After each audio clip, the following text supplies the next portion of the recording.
जय श्री कृष्ण। नमस्कार दोस्तों, स्वागत है आप सभी का मेरे YouTube चैनल पर। दोस्तों, भाद्रपद महीने के कृष्ण पक्ष में पड़ने वाली एकादशी को अजा एकादशी के नाम से जाना जाता है। दोस्तों, भादों के महीने में भगवान श्री कृष्ण का जन्म हुआ था और भादों के महीने में ही अजा एकादशी पड़ती है। इस एकादशी का विशेष महत्व होता है। इस बार 3 सितंबर सन 2021 दिन शुक्रवार को पड़ रही है। शुक्रवार का दिन माता लक्ष्मी को समर्पित होता है और एकादशी भगवान विष्णु को समर्पित होती है। दोस्तों, भाद्रपद महीने में शुक्रवार के दिन एकादशी पढ़ना यह एक अशुद्ध संयोग बन जाता है और इसका विशेष महत्व होता है, क्योंकि शुक्रवार के दिन हम माता लक्ष्मी की पूजा करते हैं और एकादशी पर हम भगवान विष्णु की पूजा करते हैं। इसलिए दोस्तों, इस एकादशी को लक्ष्मी नारायण दोनों का ही दिन है। इस दिन का विशेष महत्व होता है। दोस्तों, अगर इस दिन एकादशी वाले दिन भगवान लक्ष्मी नारायण के सामने एक उपाय किया जाए तो आपकी सभी प्रकार की मनोरथ सिद्ध हो जाएंगे।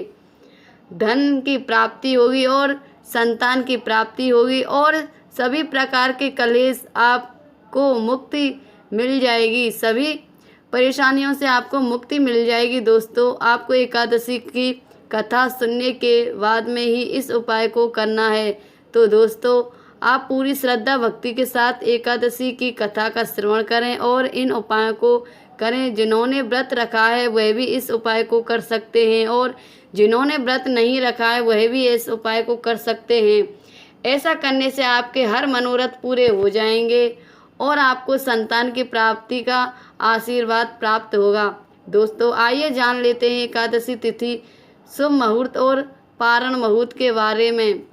पारण मुहूर्त के बारे में दोस्तों, अजा एकादशी 3 सितंबर सन 2021 दिन शुक्रवार। एकादशी तिथि प्रारंभ 2 सितंबर सन 2021 गुरुवार सुबह 6:21 से। एकादशी तिथि समाप्ति 3 सितंबर सन 2021 शुक्रवार सुबह 7:44 तक। सूर्य उदय होने की वजह से ही इस एकादशी को 3 सितंबर को ही व्रत किया जाएगा। अजा एकादशी पारण 4 सितंबर सन 2021 शनिवार सुबह 5:30 से 8:23 तक। दोस्तों, अब आपको इस उपाय के बारे में बताते हैं। दोस्तों, अब आपको करना यह है कि आप भगवान विष्णु की पूजा करें और आप मंदिर में जो भी आपके सामने भगवान की प्रतिमा रखी हो, भगवान श्री कृष्ण की या भगवान श्री लक्ष्मी नारायण की प्रतिमा रखी हो, उनके सामने आप पीले फूल अर्पित करें और पीले फल अर्पित करें। फल में आप केला अर्पित कर सकते हैं, क्योंकि केला भगवान विष्णु को अति प्रिय होते हैं और वह पीले भी होते हैं। इसलिए आप 5 केले भगवान विष्णु अर्पित करें।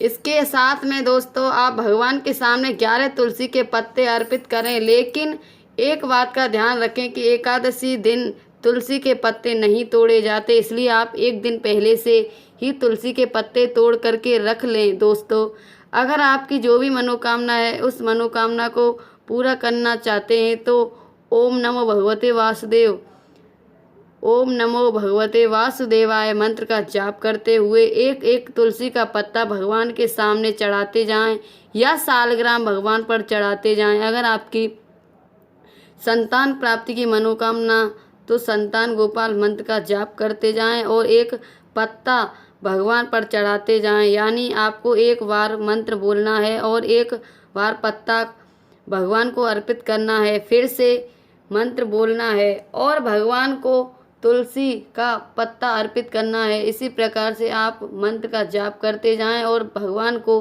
तुलसी का पत्ता अर्पित करते जाएं। मंत्र इस प्रकार है।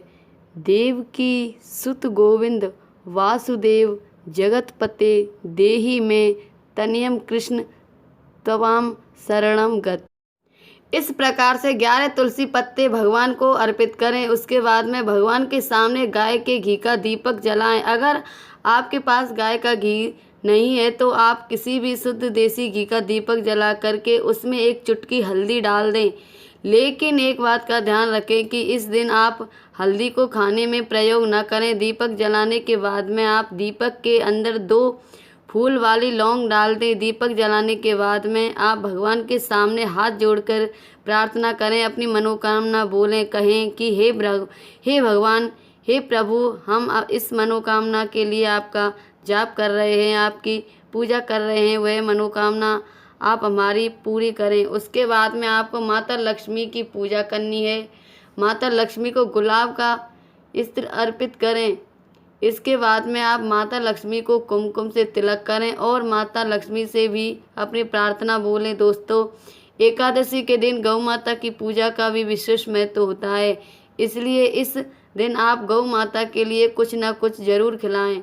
उसके बाद में आपको करना यह है कि आप एक साफ लोटा लें, उसमें शुद्ध जल भरें और उसमें 1 चम्मच दूध डालें और वह जल आप पीपल वृक्ष पर चढ़ा दें। पीपल वृक्ष पर जल चढ़ाने के बाद में आप घी का दीपक जलाना है।